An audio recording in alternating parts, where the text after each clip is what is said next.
आगा कयां खे काज़ीअहमद मां करीमाबाद स्टाफ वटि ट्रॉलर जो रिक्शा खे टक्कर लॻो आहे। नतीजे में नौजवान फोत थी वियो आहे।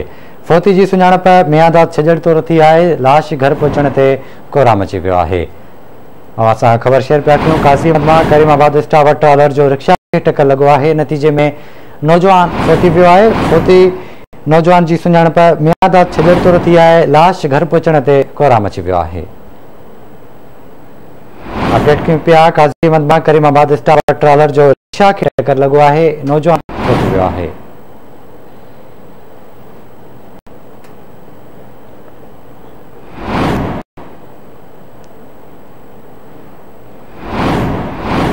तफ़सील वठासीं काज़ीअहमद मां गुलाम हैदर बालादी खां। गुलाम हैदर जो छा तफ़सील आहे?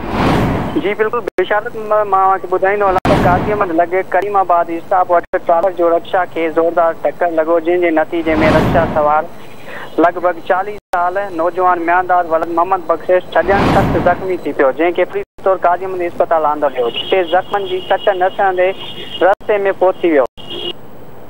ठीकु आहे गुलाम हैदर, वॾी महिरबानी अव्हां जी तफ़सील खां आगाह करण लाइ।